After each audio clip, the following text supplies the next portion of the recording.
Chapter हम लोग जो पढ़ेंगे वो है एटम्स एंड मॉलिक्यूल्स।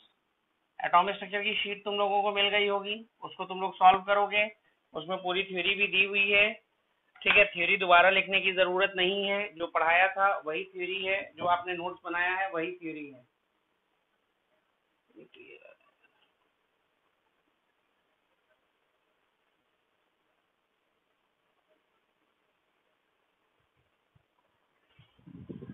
आओ चलो देखो, एटम्स एंड मॉलिक्यूल्स।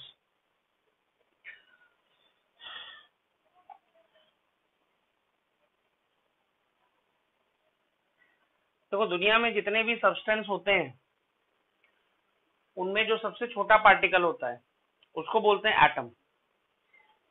ठीक है, तो एटम्स एंड मॉलिक्यूल्स चैप्टर में हम लोग कई सारी चीजें पढ़ेंगे, जिसमें सबसे पहले हम लोग दो लॉ पढ़ेंगे जिसको हम लोग बोलते हैं लॉज ऑफ केमिकल कॉम्बिनेशन।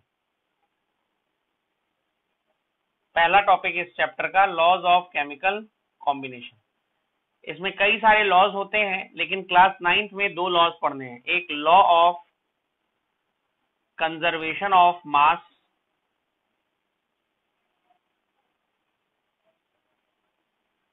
और दूसरा लॉ ऑफ कांस्टेंट और definite proportion.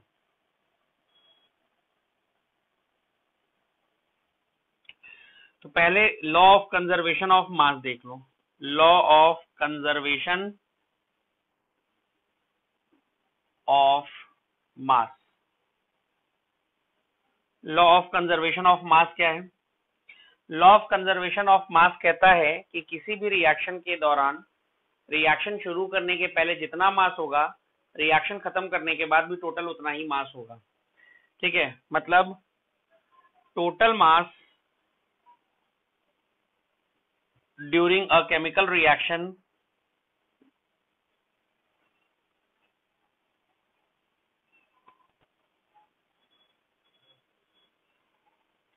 always remains conserved। ठीक है, that is total mass before reaction बराबर total mass after the reaction।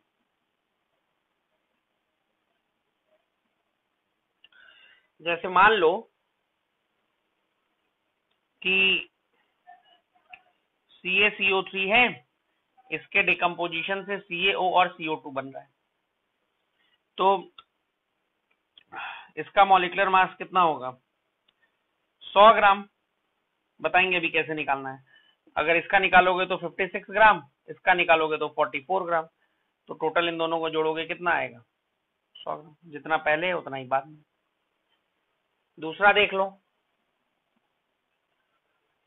Law of constant और डेफिनिट प्रपोर्शन।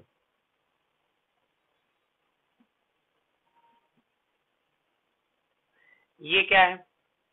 दुनिया में तुम कोई भी कंपाउंड ले लो, जैसे वाटर ले लो, तो वाटर तुम चाहे जैसे बनाओ, नदी का पानी ले लो, बारिश का पानी ले लो, नल खोल करके या टैप खोल करके पानी ले लो, या रिएक्शन से लैब में पानी को बना लो, पानी हमेशा क्या होगा? H2O ही होगा। 2 हाइड्रोजन 1 ऑक्सीजन। ठीक है ना, 2 हाइड्रोजन 1 ऑक्सीजन। हाइड्रोजन का एटॉमिक मास 1 होता है, 2 हाइड्रोजन का 2 हो गया, और ऑक्सीजन का 16 होता है। तो भाई हाइड्रोजन का 2,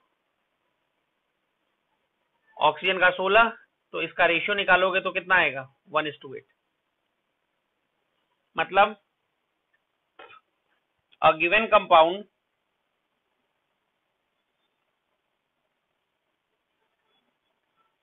always contains its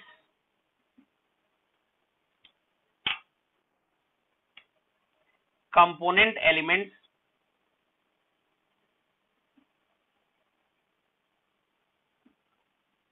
in same ratio by mass, and it does not depend on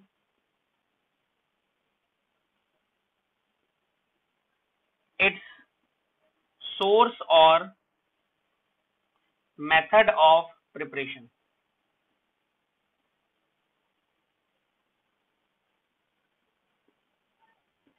ठीक है ना? तो कोई भी कंपाउंड, दुनिया कोई भी कंपाउंड, उसको तुम कैसे भी बनाओगे, उसके जो अलग अलग एलिमेंट्स हैं उनके मास का रेशियो फिक्स होगा। ठीक है, ये दो लॉज हो गए, ये लिख लो। उसके बाद डाल्टन्स एटॉमिक थ्योरी बताएंगे, इतना लिखो। चलो इसके बाद हेडिंग डालो Dalton's atomic theory. Dalton's atomic theory, atom के बारे में सबसे पहले डाल्टन ने ही थ्योरी दी थी। डाल्टन ने बताया कि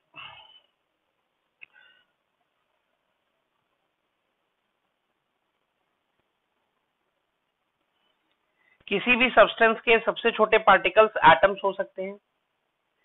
एटम्स को ना तो बनाया जा सकता है, ना तो डिस्ट्रॉय किया जा सकता है।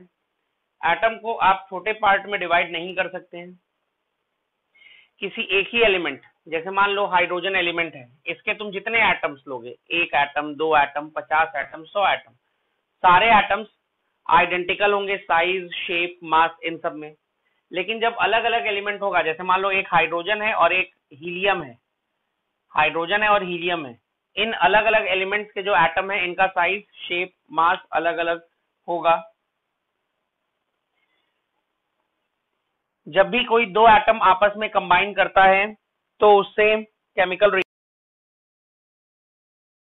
जैसे एक ही एलिमेंट के जब दो एटम्स आपस में कंबाइन करते हैं, एक केस ये हो गया।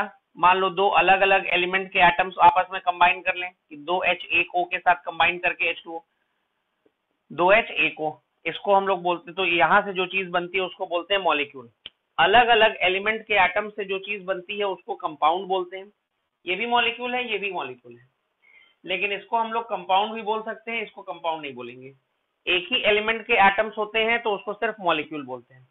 अलग अलग एलिमेंट के एक से ज्यादा एलिमेंट के एटम्स होते हैं तो उस मॉलिक्यूल को कंपाउंड भी बोलते हैं। तो देखो एक एक करके लिख लेते हैं।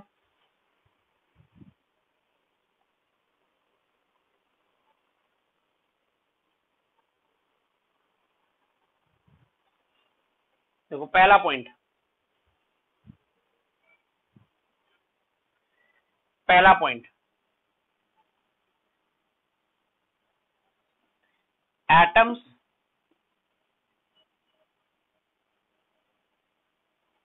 Are the smallest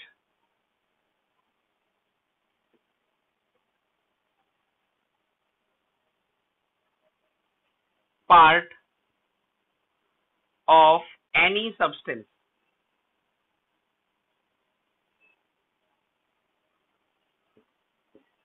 Atoms cannot be divided.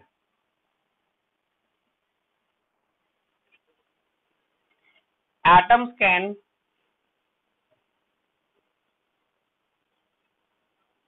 neither be created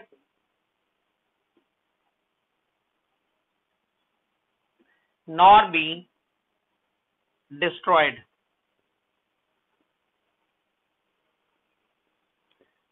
All the atoms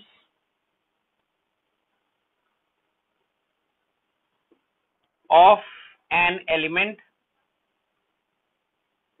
are identical in size, shape, and mass.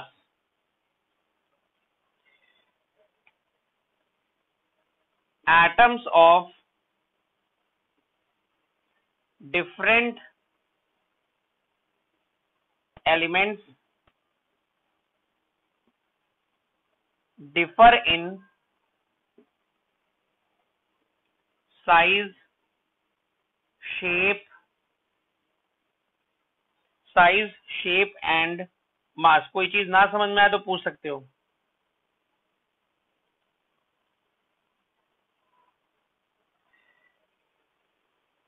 कोई चीज ना समझ में आए तो पूछ सकते हो।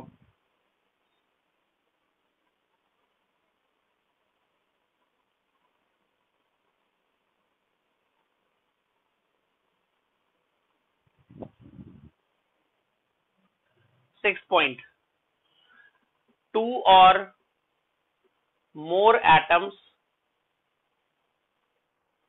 combine together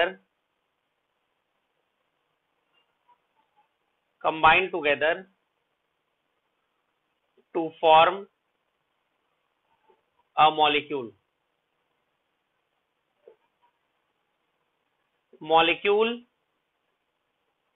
consisting of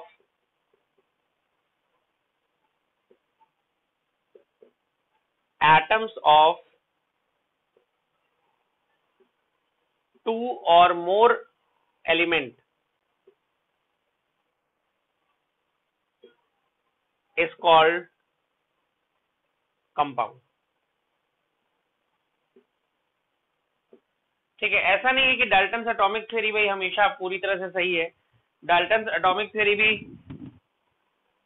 पूरी तरह से ऐसा नहीं होता है कि सही होती है, इसमें भी कई सारे ड्रॉबैक्स हैं।